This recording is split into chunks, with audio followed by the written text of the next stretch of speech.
Hi hello నమస్తే.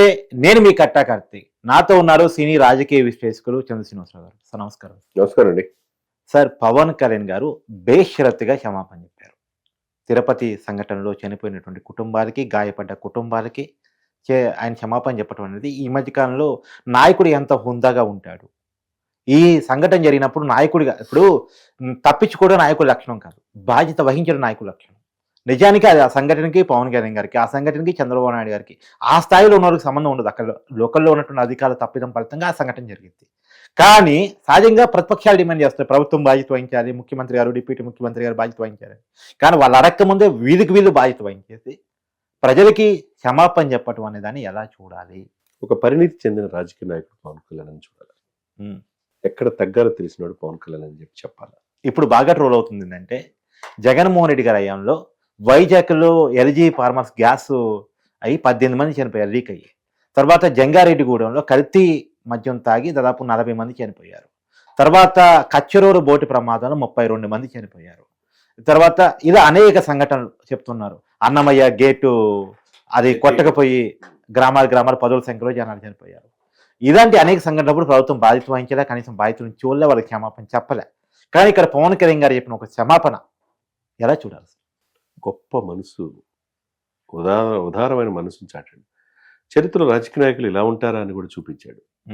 స్వపక్షం లేదు, విపక్షం లేదు. స్వపక్షం తప్పు చేసినా తప్పు తప్పే అని అన్నాడు. అది పరిణితి చెందిన రాజకీయ నాయకుడు అన్నది.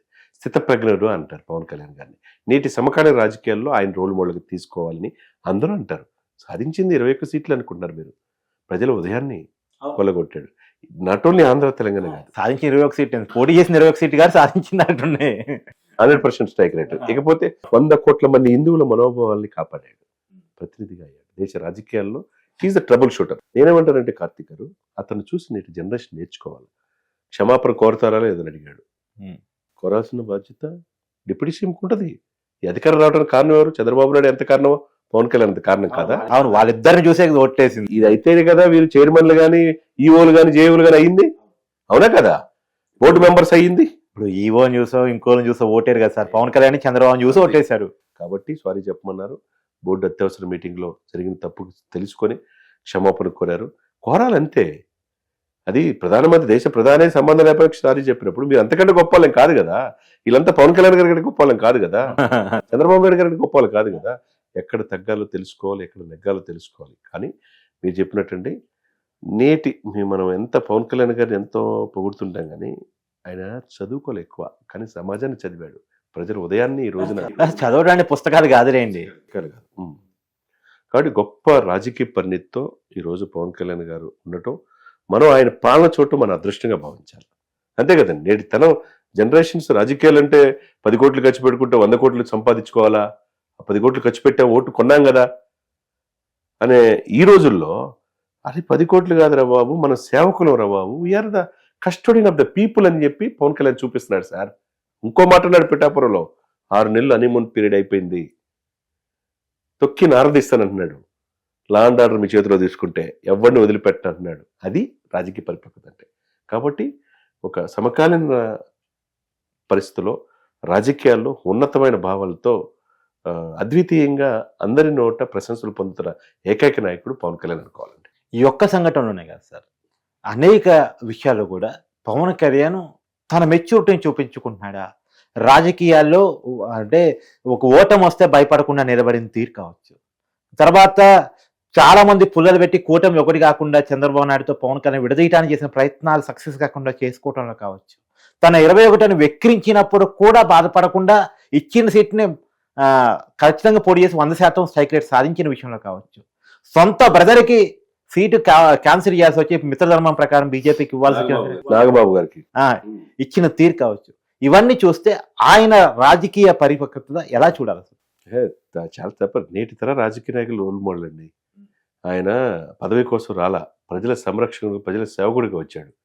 సినిమాల ద్వారా లగ్జరీస్ జీవితం, 1000 కోట్ల ఆదాయం సంవత్సరానికి. ఆయనకి రాజకీయ అవసరం లేదు, సినిమాల్లో వచ్చే డబ్బులతో హ్యాపీగా బతకొచ్చు. సంవత్సరానికి 1000 కోట్ల ఆదాయం సార్. అది కూడా వచ్చి తృణపాయంగా వచ్చాడంటే 34 కోట్ల డిపాజిట్, తన బిడ్డల మీద డిపాజిట్లు కూడా కరిగించి కౌలు రైతులకు ఇచ్చాడంటే మనం ఏమనుకోవాలా? సొంత డబ్బులు తీసి. సహజంగా రాజకీయ నాయకులు అంటే డబ్బులు సంపాదించుకోవడానికి అనుకుంటారు. అవును, సినిమాలో లేవు, రాజకీయాల్లోకి వచ్చాడు ఇప్పుడు. మరి 3 సినిమాలు ఇంకా ఉన్నాయి. ఇదే సమయంలో రాజకీయాల్లో వచ్చాడు కదా, ప్రభుత్వం సరుకుని ఇవ్వచ్చు అనుకుంటే మళ్ళా 4 కోట్లు మొన్న తెలుసు కదా, వరద బాధిత 400 గ్రామాలకు ఇచ్చాడు 400 లక్షలు. అక్కడ ఆ రాష్ట్రానికి ఈ రాష్ట్రానికి కోటి రూపాయలు ఇచ్చాడు.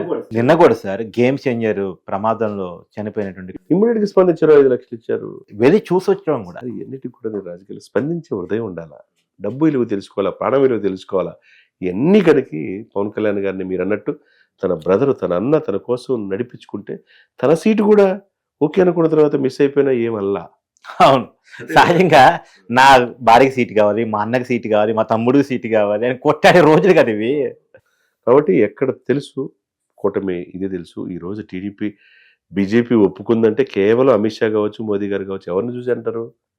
టీడీపీ కలవడానికి కారణం ఎవరు? పవన్ కళ్యాణ్. పవన్ కళ్యాణ్ కాదా? ఆయన నడిపించే చర్చ. మరి నడిపించే చర్చలే ఈ రోజు దేశ రాజకీయాల్లో ఇక్కడ ఉన్న సీట్లే చాలా కీలకం కదా. అక్కడ యూపీ సీట్లు తగ్గిపోయినాయి, మహారాష్ట్ర తగ్గిపోయినాయి, అప్పుడు ఏపీ ఉన్న స్వయంగా మోడీ గారి మెజార్టీ తగ్గిపోయింది.